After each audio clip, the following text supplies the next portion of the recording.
പഞ്ചാഗ്നിയിൽ ഒടുവിൽ ആ ഒരു ഉത്തരം കിട്ടുന്നു. അതേ പ്രേക്ഷകർ, നമ്മുടെ അമൃതയ്ക്ക് വരനാകുന്നത് അഭിമന്യു തന്നെ.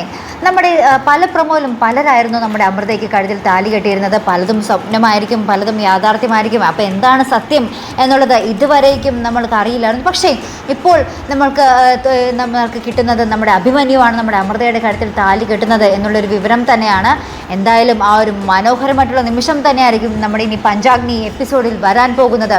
കലിയടങ്ങാതെ തന്നെ നമ്മുടെ കലാവതിയും മഹേന്ദ്രനുമൊക്കെ ഒപ്പം തന്നെയുണ്ട്. നമ്മുടെ അഭിമന്യുവിൻ്റെ അമൃതയുടെയും ജീവൻ ഇനി കൊടും ആപത്തിൽ തന്നെയാണ്. ഇവർ എന്തും ചെയ്യും. നമ്മുടെ മഹേന്ദ്രനാണെങ്കിൽ നമ്മുടെ അഭിമന്യുവിനെ വകവരുത്താൻ പോലും മടിക്കില്ല. അമൃതയ്ക്ക് വേണ്ടി എന്തും താൻ ചെയ്യുമെന്ന് മഹേന്ദ്രൻ എപ്പോഴും പറയുന്നുണ്ട്. അപ്പോൾ എന്തായാലും നമ്മുടെ അഭിമന്യുവിൻ്റെ ജീവന് തന്നെ ഇനി ആപത്താണ്. എന്തായാലും നമുക്ക് കണ്ടു തന്നെ അറിയാം ഇനി കഥ എങ്ങനെയൊക്കെ മുന്നോട്ട് പോകും.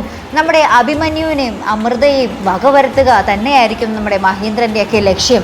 അല്ലെങ്കിൽ നമ്മുടെ പഞ്ചരത്നം സഹോദരിമാർ നമ്മുടെ അമൃതയ്ക്കൊപ്പം ഇനി ഉണ്ടാകുമോ, അല്ലെങ്കിൽ അവർ ഇനി കലാവതിക്കൊപ്പം ആയിരിക്കുമോ എന്നൊക്കെ നമുക്ക് കണ്ടു തന്നെ അറിയണം. മുട്ടൻ ട്വിസ്റ്റ് തന്നെയാണ് നമ്മുടെ പഞ്ചാഗ്നിയിൽ ഇനി വരാൻ പോകുന്നത്. മറക്കാതെ കാത്തിരുന്ന് കാണാം. അപ്പോൾ ഇതുപോലുള്ള പ്രൊമോ റിവ്യൂസിനും എപ്പിസോഡ് റിവ്യൂസിനും ഒക്കെ നിങ്ങൾ മറക്കാതെ ചാനൽ സബ്സ്ക്രൈബ് ചെയ്യുക. അടുത്തൊരു വീഡിയോയുമായി വരുന്നത് വരയ്ക്കും ഗുഡ് ബൈ.